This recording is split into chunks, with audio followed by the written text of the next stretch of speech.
Have you ever looked at a beautifully designed room and thought, now I wish I could have a room that looked like that? Today, I'm going to pull back the curtain and show you the three-step process that I've used with my clients to create a stunning room. Here's what makes this video different. I'm not just going to break down the steps. I'm going to show you how you can use those steps to do it yourself. So let's start with the most crucial step, and that's the floor plan. A lot of people skip this step, but it's really the foundation of your design. So initially, she sent me the dimensions of the space, and I put it into the floor planning software and sent her what I thought would be a great layout with conversation areas, and it was set up for traffic flow. But here's where you have to do a reality check. She uses the space primarily for watching television and really not for entertaining. So the space needed to be built around good television watching, which there's absolutely nothing wrong with. That's how most of us use our space 95% of the time. But she wanted to have flexible seating so that she could pull it into the area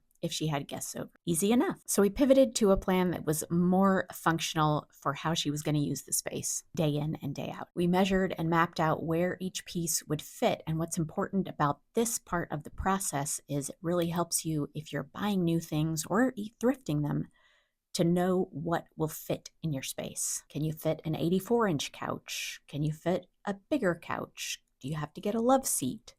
You really don't know that without measuring everything out. And especially with rugs, you can really see, does an 8x10 rug fit? Does a 9x12 rug fit the space better? You can do this all without buying anything if you'll use the floor planning tools. If you want to see a video on how to do that in electronic format or on pencil and paper, go check out this video. Once you have the floor plan set, it's time to determine what you want the look and feel of your room to be like. And this is where you're going to want to come up with a bunch of inspirational photos, but not more than 10. You really want to limit it to a small number rather than the universe of pictures that you like, because it's harder to kind of hone in on which ones you're really attracted to. So as much as possible, you want to distill the images that you like.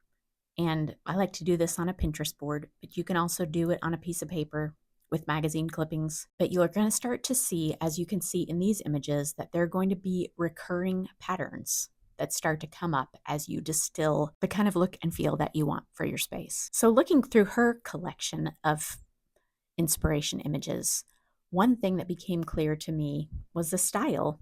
She liked a lot of mid-century style furnishings, but mixed with that, she liked a lot of kind of moody cottage accessories and color palettes. The color palette that we can see as we look at her images is a lot of blues and greens. And an important thing to note about this space is that it's open to her kitchen, and she had also just remodeled that. And there were some tiles and colors in that we needed to make sure looked cohesive with the colors that we picked for the living room.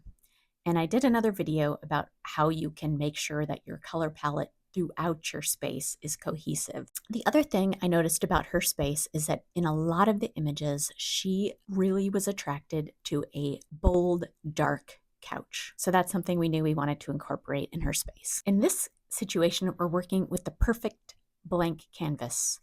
The home was just recently repainted in Benjamin Moore's tapestry, which is a great warm neutral that you can do almost anything with. So now we've got our floor plan, and we've got some really good sort of honed in inspiration images.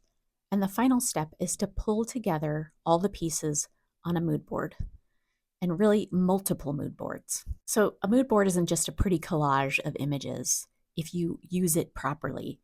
It's a tool that you can use to try different things in a room without having to buy them first. And as an example, we really knew that we wanted the rug to be the color anchor of the space. This is an easy tool that I've talked about in other videos about how a rug is a great tool to set a color palette in a space. So the first thing we wanted to choose before choosing anything else was the rug. I sent her a few different mood boards with her paint and her flooring and different rugs and a few key pieces like a couch and a chair, just to see which rug she was really drawn to first, because that was the most critical part of the color decision. Once we found the perfect rug, then the rest gets easier. We can start adding the other pieces. There might be things that she wanted to keep. Like in this case, she had an oatmeal chair that really worked with the colors in her room. And we knew we were going to go for a really bold blue couch. So then we started to work in all of the accessory seating and the case goods, the TV cabinet, a mirror, the artwork, all of these things you can work with. And it's not a final document. You have to keep swapping things in and out based on your own unique tastes, not my taste. It's not important what I think looks the best. It's really important what she thought looked the best. And my job was just to show her how it looked in the room. And we did multiple mood boards, not just one. We did them for different rooms so she could see how different artwork arrangements looked, how to scale different things in the room when she's shopping. I did provide links to a lot of these things. That's helpful because it's a time saver. But some of these things, it's more fun to thrift over time once you know the size and scale of the things that you're looking for and the color. So the mood boards are really a process and not a one and done. As you're swapping things on and off, you start to get to a place where you think, okay, now this is something that I really like, and then it's time to go ahead and make the purchases, put the things in the room. You ask for after pictures, but in this type of design project, I don't often get the after picture. I send my clients lots of different versions of what the room could look like with different things in it. And then it's up to them to decide what things they're going to choose. And sometimes they'll change the plan as time goes on. And that's what you want to do because you really want to make the space over time unique to you. Now, here's what I want you to really take away from this project. Every step I've shown you is something that you can do yourself.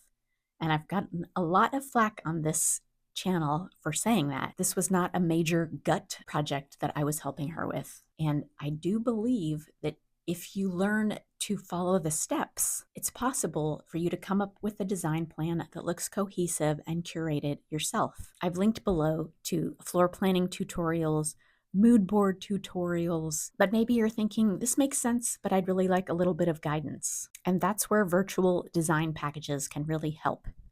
I've got them. Lots of other people have them, but here's what I think makes my process different. I'm not here to just hand you a design plan. I'm here to help you discover and understand your own style so that this is a process that you can repeat in multiple rooms in your house throughout your life. Because as you start to learn more about your own design style, you become better at doing it yourself. You can think of it as learning to cook versus getting takeout. I'm helping you to create a room that's your own unique style. That's what really gets me excited. Whether you decide to DIY or work with me virtually, remember that great design isn't about a quick transformation or following all the latest trends. It's about creating spaces that feel really authentic to you.